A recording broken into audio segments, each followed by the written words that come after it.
Hey guys, it is Rachel. It's Thankful Thursday as always. Before I make the video, I'm going to stand up and show you my leggings because I've told a few people that I'll take a picture of them. It's going to be easy to just do it. So here we go. These are my leggings that I was talking about today. Yes, here we go. Anyways, that was just for a few people who'd asked. Yeah, it's Thankful Thursday.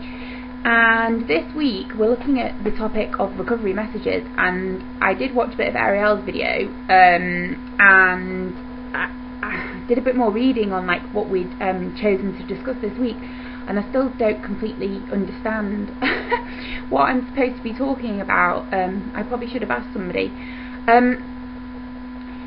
With regards to recovery messages, I'm going to make the assumption that I can discuss recovery messages with regards to what messages are dictated to us by the media, by certain professionals.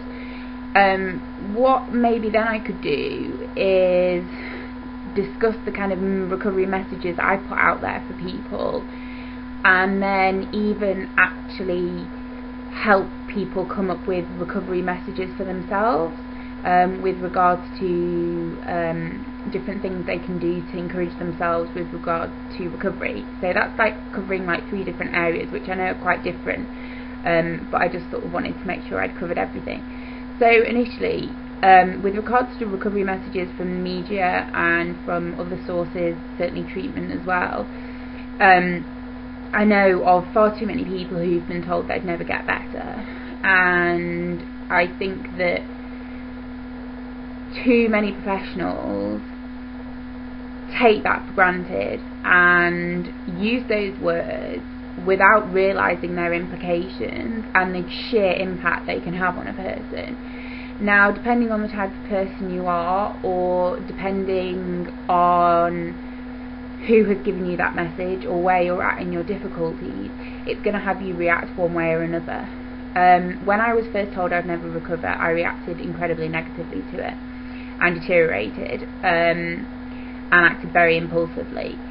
However, on reflection, once I came through that period and I did begin my recovery, I used it as a way to motivate myself. So messages such as that you are given, it doesn't matter who they can come from. Well, it does matter, because obviously the person it comes through from matters, but that can come from, for example, let's say the media, who perpetuate this message that full recovery from an eating disorder isn't possible, that, you know, people can be in recovery but they can never completely be free from behaviours, that there's always going to be something underlying them. Messages can come from treatment whereby they say this is your life, you can live with your illness but you can't fully recover from it. There will not be a day when you don't think about food or think about maybe what you're eating, and even if you live at a healthy weight or eat food, that the sort of thoughts are still going to be there. And then there's maybe messages from your family who maybe have watched you suffer for X amount of time and who then feel that it is okay to stop fighting with you and for you, really. I'm the type of person who will fight somebody's eating disorder to the death, like literally. I'm not the type of person who can just sit by and watch somebody I love and care for destruct. Of course, I've had to learn some sort of patience and tolerance, but as a friend, as a good friend, as a girlfriend, as a professional, I never give up on anyone. I would never just let it be. I would always be somebody who challenges that person, and of course I'm having to learn lessons all the time in how much I do challenge people as a professional, as somebody in training, as somebody who's a friend to people with struggles, as somebody who can be a girlfriend, you know, whatever it is. I'm careful, very careful and determined to reassure that person who is suffering that they can fully recover, and that at no point will I give up on them or believe they don't have that capacity, because I believe that within all of us, if we can destruct and hurt ourselves to the extent that we do, I very much believe that we have the capacity to make ourselves well. And so if you have enough, whatever it is within you to destroy yourself, you have enough whatever it is in you to make yourself better. And I stand by that, and I believe that every single person out there has that capacity, has that potential. Whether they use it, whether they do something about it, is their choice. And that might sound incredibly cutthroat, but that will always be my message. And there are points where a person is struggling so much that they cannot make that choice for themselves, so they might go into hospital and need a bit of time to come to that. But there is people with eating disorders often are not so far gone that they can't help themselves. You can get to a point whereby you can't change it. I've been at that point and I was put in hospital, and that can happen to people. But coming through that, you can make a choice, and it might not feel like you have a choice, and you might be angry at me making this video now saying you do have a choice, but my message is that you do have a choice. And I'm sorry if that's really hard to hear, but you do have the capacity to live your life free from an eating disorder. It's fucking hard work, but it is so worth it. And I think a lot of professionals, a lot of people, people in the media I think are completely uneducated anyway, but a lot of professionals underestimate the willpower that us as sufferers have. And so that's one message I want to put out there, that I do believe that people can fully recover. I consider myself completely recovered from my eating disorder because I have no thoughts, there's certainly no behaviours. I don't think about what I eat or how much I eat or what size I am or what weight I am or any of that stuff. Yeah, I think about what I eat because I have to think, right, I need to make breakfast or what have you, but I'm free from my eating disorder completely. And the people close to me, the people who love me, the people who know me the best know that that is the case. So I'm an example of full recovery. I know plenty of people on the channel, Ariel, Kel, Tara, Felicia, the list kind of goes on, who are recovered from their eating disorder. Now that doesn't mean that a person cannot have other mental health issues. That's something that I've been very open about on my blog and kind of here as well. That coincide with that, but with regards to my eating disorder, I'm completely recovered from that. So I've discussed, really kind of what messages I feel are put out there, and then what my messages that I've put out to people. And I am the type of person who's incredibly honest and to the point, and you're either going to love me for it or hate me for it. And as a professional, I will practice in a similar way to my old therapist, because she was very upfront with me. And I think that quite often, the truth is very hard to hear, and people can be a bit too vulnerable to hear it, so there needs to be moderation with that.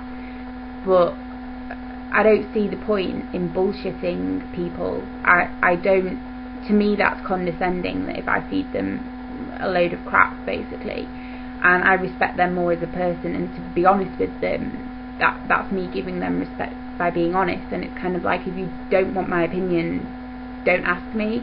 And that might sound very hard of me, but people do come to me, people do ask me for advice, and the least I can do for them is be as honest as possible with that. And I do try to show empathy and support, and do it in a manner that hopefully facilitates the person rather than hurts the person.